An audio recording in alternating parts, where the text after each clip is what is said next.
Our next speaker has played an active role in the global blockchain community since 2012 and is currently the Vice Chair of the Board of Blockchain Canada. Please welcome to the stage Singularity U Canada Blockchain faculty, Anne Connolly. I want to kick off this afternoon by asking you all a fairly simple question, so don't think too much about it, go with your gut. I'd like you to raise your hand if you would loan me $5,000 right now. Anyone? There's a couple of you. Thanks, guys, that's really nice. But to the rest of you that said no, I mean, good choice, good call. You don't know me. You don't know anything about me, about my financial repayment. You can't trust me. And so saying no is a good choice. When you look back on history, when we lived in tiny towns and villages, every person that you transacted with was someone that you knew and someone you could trust. But as towns grew to cities and globalization happened, that just wasn't possible anymore. At some point in time, you had to transact with someone that you didn't know and couldn't trust.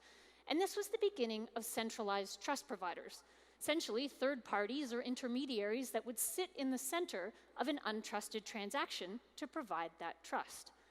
And this fundamentally was the beginning of our organized, structured society, one that was built with governments and corporations and individuals as intermediaries as a part of these transactions.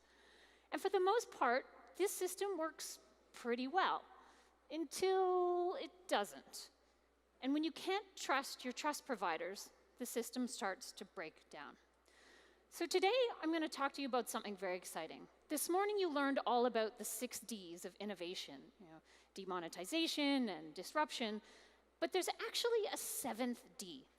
And in my opinion, it is more transformative than all the other 6 combined. And that is decentralization is what is going to transform our society moving forward.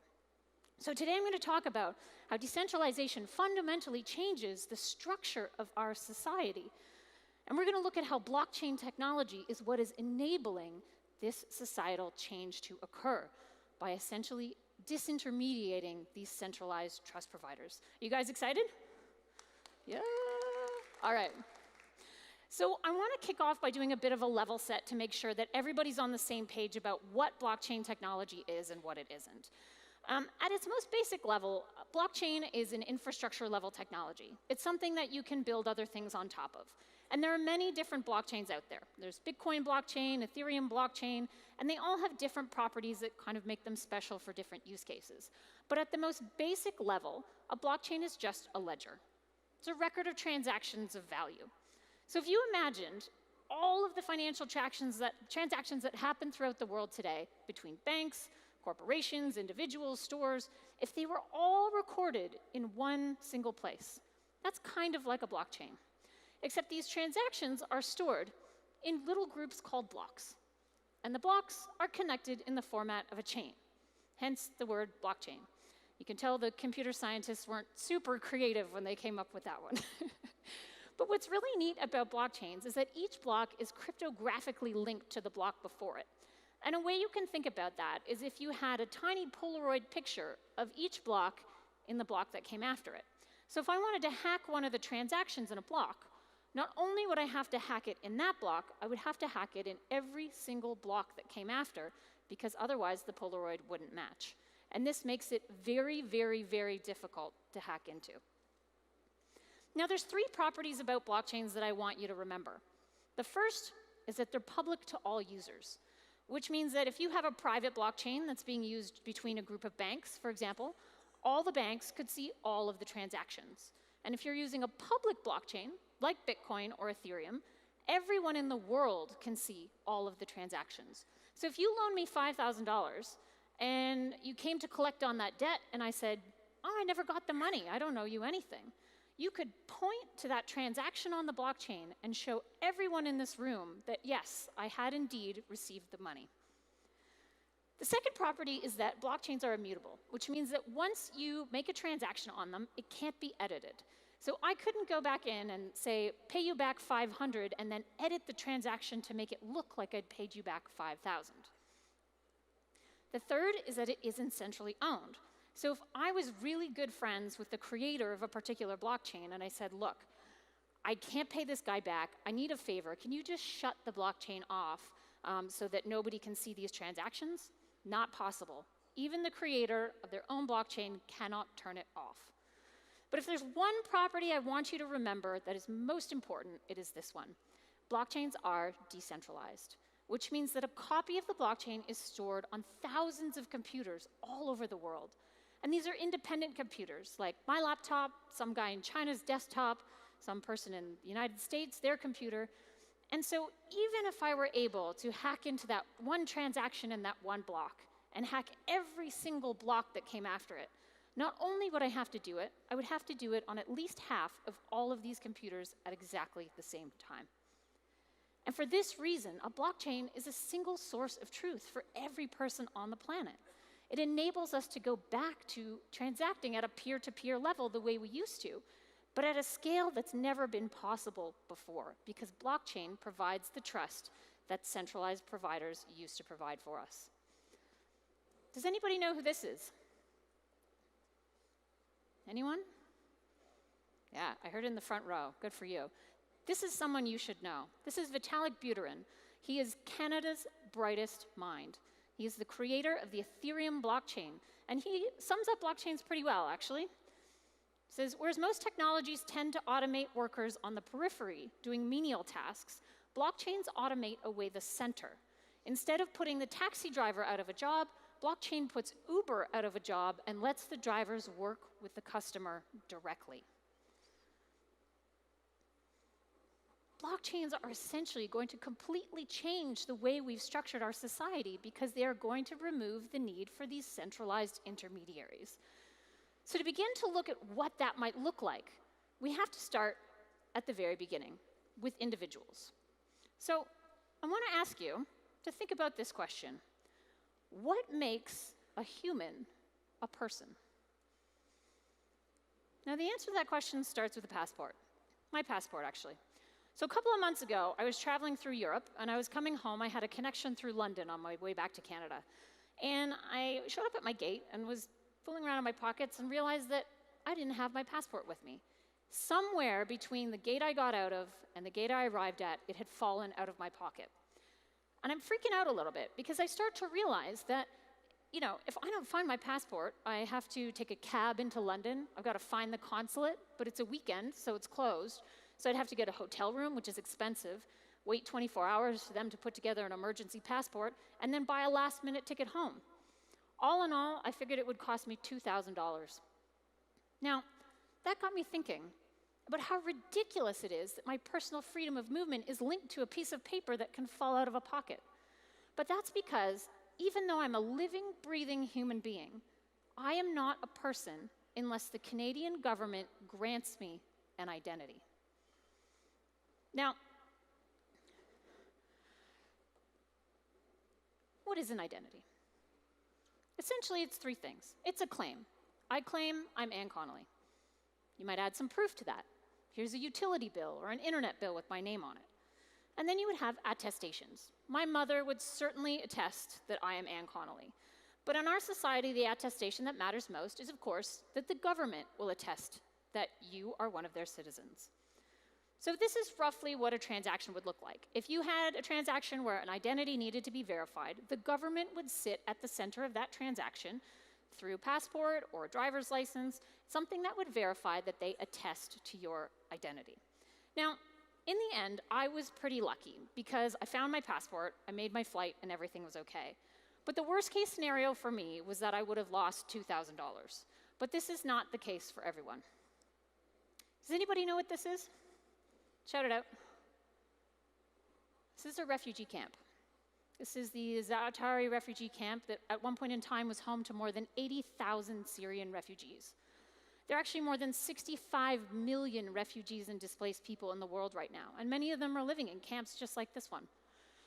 Now, many people end up in these camps for not days or weeks, but months, years, and even generations.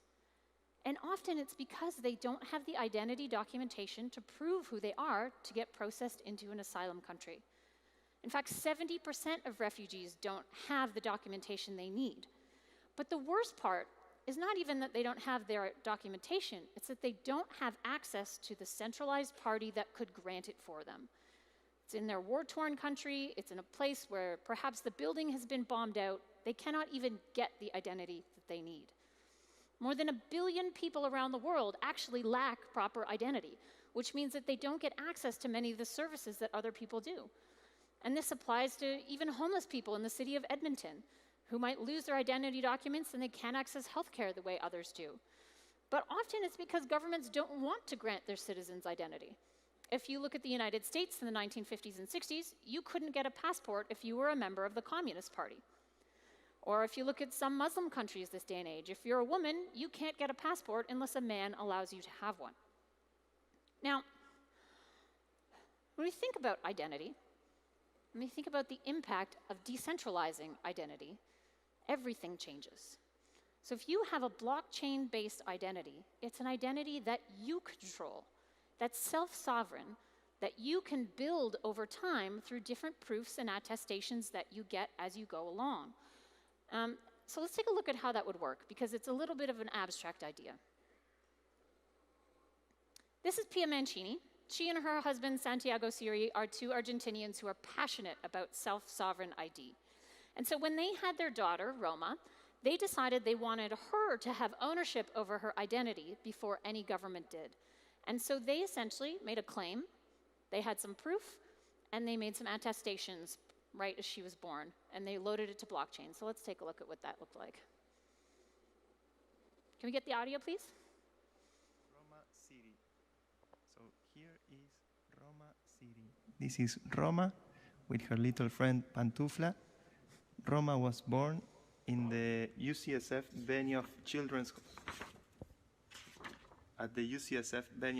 Hospital. Here you can see her full name, Roma City. She was born at this hospital on November 6, 2015 at 2020 hours in the city of San Francisco, planet Earth. Her mother is Pia Mancini. I was born in Buenos Aires, 12 May 1982. And her father is me, Santiago Siri, Argentinian, born October 1st, 1983. We have two witnesses, Roma's grandmothers. I'm Pele Herrero. I was born in Argentina, in Salta, in October the 2nd, 1952.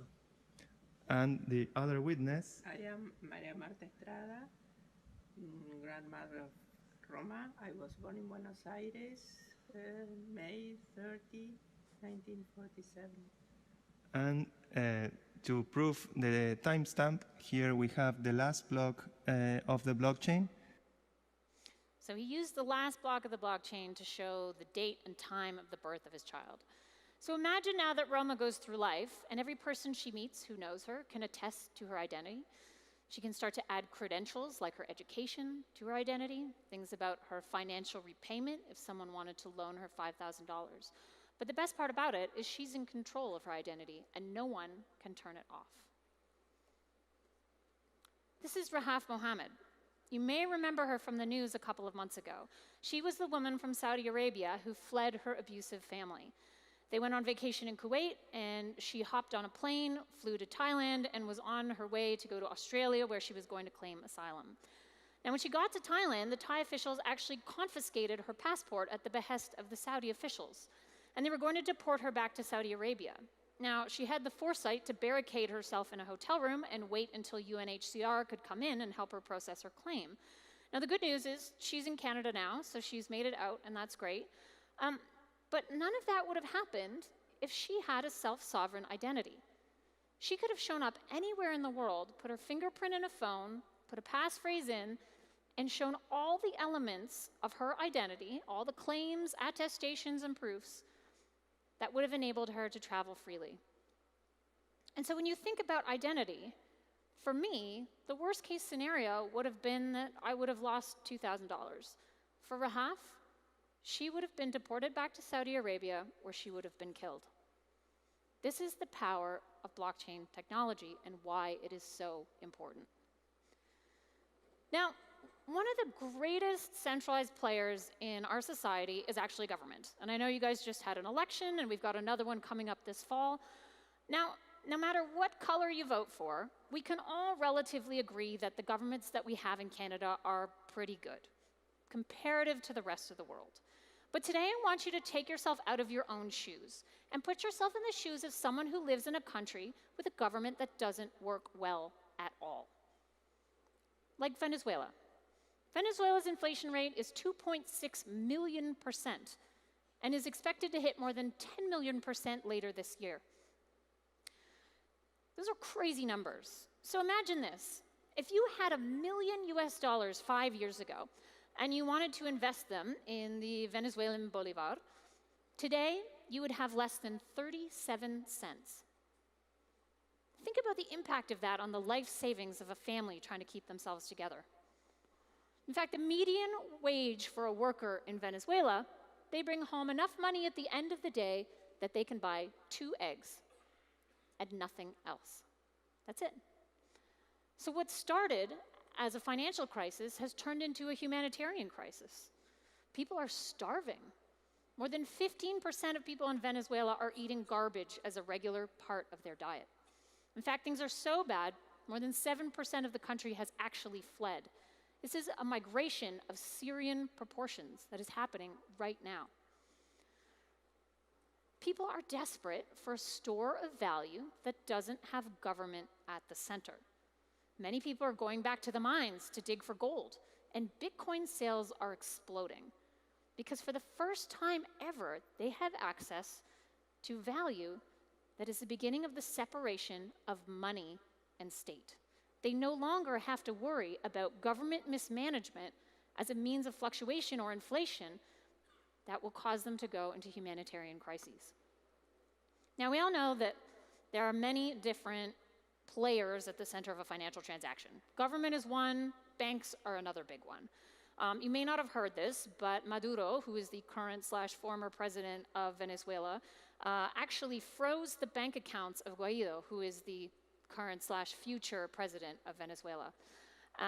This would not be possible if he had kept his money in Bitcoin, because no one who has a crazy amount of power can exert that upon any other individual if they are using the blockchain to store their money. The blockchain provides that trust. Now, I want to talk about identity a little bit more, because we touched on it before from a government perspective, but the reality is many of the identities that you have and I have don't come from government. They actually come from corporations. So for example, I use Gmail, and I log into pretty much everything with my Google account. I'm in Chrome, I'm in all kinds of services. And again, that works okay until you can't trust these centralized players anymore.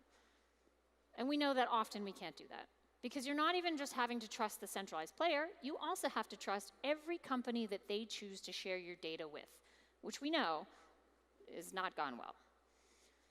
One of the other pieces about centralized players in this space is that you can share a particular amount of data with them, but they can get a whole lot more information about you, even if you don't tell them. So Facebook, for example, can know when you're about to get in a relationship, who that relationship is with, and how long the relationship will last. You don't have to tell them anything. Now, they might use that to market engagement rings to you, which is fine, whatever. But they're using a lot of your data for other more nefarious purposes. You may remember they sold it without people's consent to Cambridge Analytica, and then that was used in the American election to help Ted Cruz get elected. But where this gets really important is when you start to talk about genetics. Who here has done their 23andMe or their Ancestry? A few of you. So I hope you're aware of this, but the moment you give your DNA to 23andMe, it belongs to them. It's theirs. They can sell it to whoever they want, and they do. That includes the FBI, the RCMP, includes GlaxoSmithKline, which was a transaction that happened a couple of months ago. But I want to paint a picture for you. Imagine that you're a woman and you're trying to apply for a job. You willingly hand over information like your name, your email, your work history, but the company wants more. So they go to 23andMe and they buy your genetic profile. And they realize, oh look, she's at a high risk for breast cancer. So they figure, They might get another 1 to 2 years out of her before she starts to go to a lot of appointments and she's missing work, and then she goes on leave so she can get chemo, and she starts to become a drain on the insurance and a drain on team morale. So they just figure, we'll hire somebody else. This is possible in today's world. But if she had done her DNA through a blockchain-based decentralized service, she would be the owner of her own data. Now she would be able to open access to snippets of that to different people. So if she was passionate about Alzheimer's, she could open snippets to researchers for free. She wanted to make some money, she could open it up to researchers who are doing cancer research and make a bit of money. The key thing here, though, is not that she can open it to who she wants. It's that she can revoke access to her data at any point in time. Now, there's a lot of groups out there that are pushing to have data ownership as a 31st human right. And I think this is awesome. But I also think it's totally impossible in today's world. Once your data's out there, it's gone. Just ask someone who's had a bad selfie go viral on the internet. But if you use blockchain technology, this is totally possible, and it enables people to actually monetize something that should belong to them in a way that's never been possible before. Now, you may say, that's great, 23andMe, we have choices. We don't have to do 23andMe. We don't have to go on Facebook. And that's absolutely true. But it's not true for everybody in the world. This is Cairo, Egypt, in January of 2011. More than 2 million people gathered to protest the actions of President Mubarak, who had been accused of barbaric treatment, of corruption, and of trying to stop freedom of speech. Now, going to the public square is dangerous. In this protest alone, more than 1,000 people died. And so when the internet came about, it provided people with a digital public square, a place where they could protest against their governments in a way that was much safer than having to go to a public space. And so social media for them was a lifeline, literally.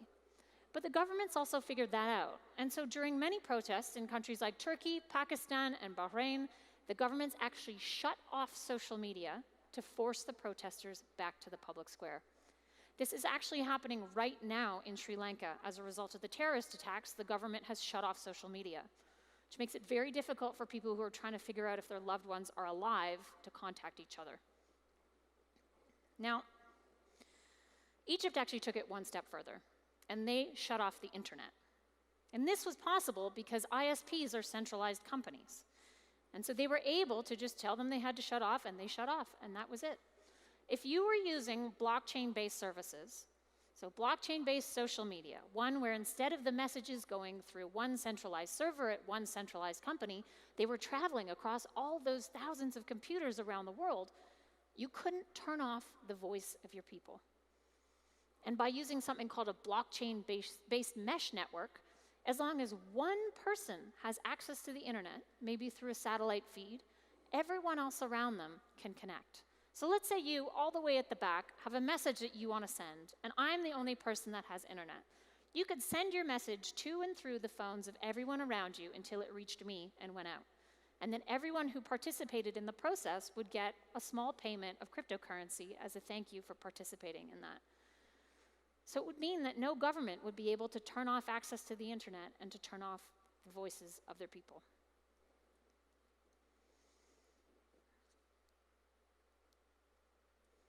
Oh yes, so you may have read about this a couple of weeks ago in the news. If you think that they're never going to turn off internet, Vladimir Putin did a test to turn off all of the internet in Russia.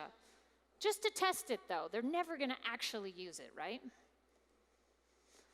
So not all governments are doing bad things around this. The government of Estonia is actually doing some really incredible stuff with blockchain technology. They've been using some form of the technology for over a decade, and they have a whole incredible program called e-residency, where you can get access to identity for corporate registrations, data around healthcare, and it's all blockchain-based and certified, which is amazing. So there's lots of cool things happening in the government space as well. So I want to bring you back to our refugee camp, but to tell the story again in this new decentralized world. So imagine you flee from your town with nothing but the clothes on your back. You arrive at a place like this. Within seconds, you put your fingerprint in a phone, you can verify your identity, they know who you are and where you come from. You can get processed into a new country almost immediately. Your life savings is in cryptocurrency, which you can take across borders easily and get set up in the new place where you live. Your educational certificate's also on blockchain, so it makes it a whole lot easier to get a job. This is the potential of blockchain technology. But it's also going to have this same impact right here in Canada. It's going to help communities in the north that have poor access to the internet. As long as they've got one connection, everyone can connect. It's going to help people from being discriminated against because of their genetics. And it's going to help people like me who sometimes lose their passports. But the reality is, the biggest challenges aren't going to be about how we restructure society with different models of governance and without these third-party corporations. Because the reality is, the greatest intermediary is us. Humans are an intermediary in a robot-to-robot economy. We are the only thing right now that is sitting between robots communicating with one another. And blockchain is also going to change that. So imagine you've got a self-driving car. Comes to pick you up in the morning and you say, I'm in a real hurry, I need you to get there fast. You pay the car to its crypto wallet. It pays the city to use the fast lane in the highway. It pays the cars in front of it so that they move out of the way so we can get there faster. It pays the street light to turn green. But what's really cool is that this car is actually a self-sovereign entity. It has an identity, manages its own money, it manages its maintenance, it orders its own parts. So let's say that it decides it needs a new part. It orders it on the internet, a drone picks up the package from the depot, and it flies to the location of the car. When it arrives at the car checks the identity of the drone to ensure that it matches the identity of the one that is supposed to be making the delivery. When the identity matches, the car's door opens, the drone flies in, deposits the package, and a blockchain-based smart contract transfers the fee and the ownership of the part between the robots. And then the drone flies away. You could also do this with your Amazon packages, flying into the second-story window of your house. But imagine all of the objects that you have in your life that could become self-sovereign entities. Your dishwasher, your refrigerator, everything you've got in your house that's all of a sudden not going to need you to operate itself and to work with other robots in the world. And so when you think about that, what is the role of humans in this world? This is actually going to be the greatest challenge our society has ever faced. It's not just about how do we reorganize in this new world where governments and corporations aren't required in the same way that they were before. It's really also about looking at how do humans fit into this new society and what is our role. So think about what you do in your job and what your company does, what your organization does. Are you an intermediary? You probably are. And so how are you going to adapt what you're offering to still provide value in a world where you're not really that required? 99% of the disruption that blockchain will cause is yet to come. There are going to be some absolutely massive shifts. So at the beginning of this talk, I asked you if you would loan me $5,000. And the reality is, the person who would loan it to me probably isn't going to be in this room. They might be in Kenya or China or Australia, but our transaction would still be peer-to-peer. It might not even be a person. It might be a robot. It might be a self-driving car that made money that morning and now wants to make a little more by loaning it out to a human being. This is the potential that blockchain is going to bring. And so I want to issue you a challenge. This is a huge change, but every change comes with a small step. When you go home tonight, I want you to go out and buy a single dollar's worth of Bitcoin. Take that first step. All the instructions are in my blog online. It's not too hard. But I think you'll like it. And for many of you, it will be the first time you've ever transacted peer-to-peer, which means that there's no government, no corporation in the middle, only blockchain and trust. Thanks very much.